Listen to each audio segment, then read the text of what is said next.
Oh, hello. I see you're back. Are you wanting another creepy, terrifying tale?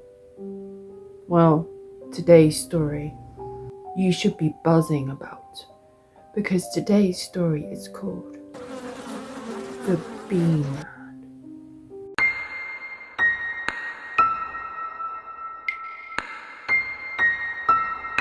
Hello, strangers. Back again for another creepy, terrifying tale, are we? I knew that you would come back. This story begins in a dark room.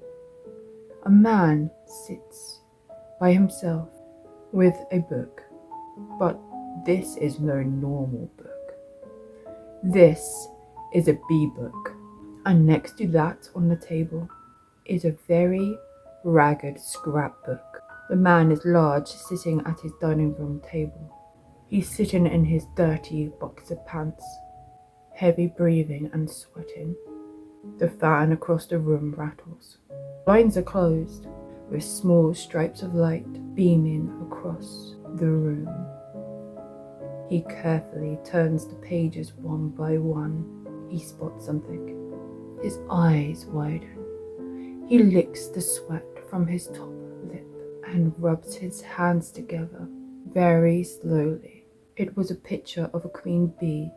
He turned to the scrapbook and started flipping the pages until he found a photo of a woman.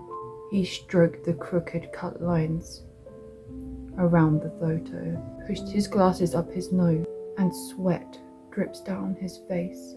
Angrily, he gets up and shuffles and grabs a rag and rubs his face hard and looks over and pants with excitement. He sits back at the table again, licks the sweat again from the top of his lip, grabs the scissors, cuts into the bee book carefully as his chubby little fingers would let him. After he finishes cutting the picture, he holds up the photo into the light with a big grin across his face. He places it down on the table while he's heavy breathing. Now, with a serious look on his face, he gets the glue and sticks down the bee photo next to a photo of a woman, slowly pointing at the words scribbled across the top of the page. M-A-N-D-Y.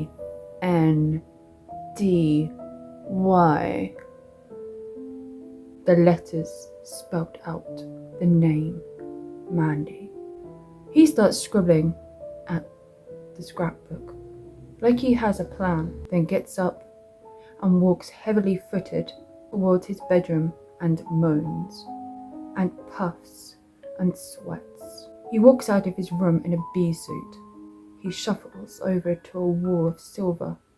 Smoke blowers covered the wall, all different shapes and sizes. He bashes and opens the door to his cottage house and walks over to a small garden with a bee farm.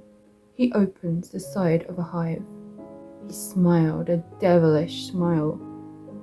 He slides it back down as hundreds of bees fly. Then he spots somebody. He looks down. He pretends not to notice. An old man in his 70s walks over to the bee man's garden with a small dog. His neighbour Dean, and the dog Miles. "Hello there, Bobby. How are you getting on there?" Bobby looks up at the old man. "It's good to see you busy and up and about. Your dad would be proud of you, Bobby. If you have any problems getting to your appointment with Dr. Dixon next week, just let me know. I can drive you there. You got any honey there? Yours is the best in the whole town." Bobby walks over to his cottage, opens the door, goes into his cupboard and takes out a jar of orange glistening honey. and passes it over to the old man, making sure he didn't come into the house. The dog started to bark. Bobby holds his ears tightly. Don't mind him, Bobby. Thanks so much for that. I'll drop the money back to you later. Are you off to the supermarket today to drop off your honey? Bobby looks up at him frustrated. Okay, I'll let you go. Bobby huffs and watches the old man walking off, dragging his little dog past the bee farm. It barks again, and Bobby holds his ears and frowns. The bee man, Bobby, grabs a large plastic container, opens the side of the hive, and lets the bees swarm inside. They are crawling with their yellow and black stripy bodies into the container. Hundreds of them, all humming loudly. He closes the lid carefully and shuffles back inside with the container. He walks to a basement door, opens it and goes down the stairs. Bobby carefully places the container down, closes the door to the basement. He looks down. As he walks down, he looks. There in the middle of the room was a large glass box big enough for at least 5 people to stand in. In the center of the room was a large table with ropes attached to each leg. And in the corner on one of the sides of the tanks was a tube leading to the basement window. Bobby walks around, the walls of glass admiring the perfect lines and touching the shiny glass. He collects his box of bees and takes it into the glass box with him. Takes off all of his clothes. He starts laughing, a crazy laugh. He dances happily and claps his hands as the bees fall all over his body. Meanwhile, a blonde-haired lady in her 20s is getting into a car with a long shopping list. She is huffing as she's putting on her seatbelt. It was her sister's 18th birthday tomorrow, and she was off out to get some things for her surprise party. She didn't realize how much hard work it would be. After calling all her friends to come over to her house tomorrow, back at the bee man's house, he's getting dressed into blue jeans and a checkered shirt. The buttons only just reach, leaving the shirt gaping open. He goes to his cupboard and takes out 20 jars of honey and places them in a box. As he's doing this, he gazes over to an old photo of him as a child and his dad, both standing in their bee suits holding a jar of honey. He goes back to the table and grabs his scrapbook and places it on top of the jars carefully. He hurried, struggling with the box, and he bashed out the door, grabbing his keys. He walks over to a red van, bees printed all over the side, opened the back of his van and put the box of honey in the back of the van and closes the doors. He takes his books and walks over to the front of the van and puts the book carefully into his glove compartment. He drives, sweaty and heavy breathing. He pulls up outside a supermarket and spots the lady with the blonde hair driving through the entrance into the car park. He rubs his hands together. He shakes his glove compartment to open it and pulls out the scrapbook in a hurry. He turns to the page and looks through the pages and finds the photo of the woman. He turns the pages and looks at the picture. It's the same woman. He rubs his hands together. Then he runs his finger across the words Mandy again in his book. He looks up quickly and watches her get a trolley. Bobby waits until there's a parking space right next to Mandy's car and parks right next to her car. Bobby sits waiting, tapping his fingers. He gets out of his van and he walks over to the back. He opens the door, looks inside. In the back of his van there is ropes, bags, a bottle of liquid and some rags. He tips liquid on a rag and waits. He peeps around the corner of the back of his van. He sees Mandy struggling with her trolley. She's swearing to herself, "For fuck's sake, why do I always get the dodgy trolley?" It's moving from side to side. Bobby puts down the rag and runs over. He runs over to her, smiling, holding the front of the trolley. Mandy smiles at him. "Well, thank you, Bobby." Bobby grins a big smile at her. "Oh, I was wondering if you had some honey today." Bobby nods. Extra largely. They get to her car.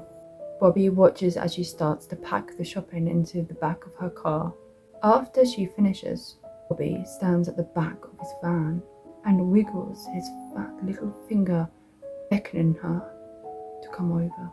Mandy walks over and Bobby shows her all the jars in the back of his van. As Mandy bends over to pick up a jar, Bobby stands behind her, grabs her, and holds the dampened rag over her face. Instantly, she sleeps in his arms. He lays her down carefully in the back of her van. He claps, heavily breathing. He carefully closes the doors on the back of his van. His face is drenched. He uses his shirt to dry it. He has such an excited look on his face. He hurried fast back to his house, driving as fast and carefully as he could. He pulled up outside his house and opened the back of his van doors. He dragged Mandy's body through the garden and down the stairs into the basement. Bobby is wet and panting and sweating. He pulls her body onto the table and ties her down with the ropes and looks down at her, smiling. But then she wakes up.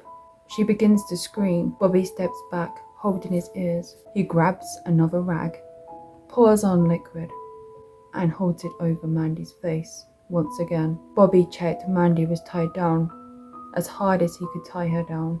He didn't want her to escape. He got the key and locked Mandy inside the glass walled tank. He rushed. He got dressed back into his bee suit and goes out to find the queen bee from the hives outside. Bobby carefully pulls out each piece of wood, checking for the queen.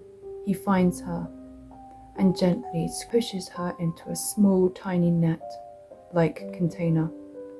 On the way back through the house, he opens a drawer and grabs a knife, tape, and a staple gun.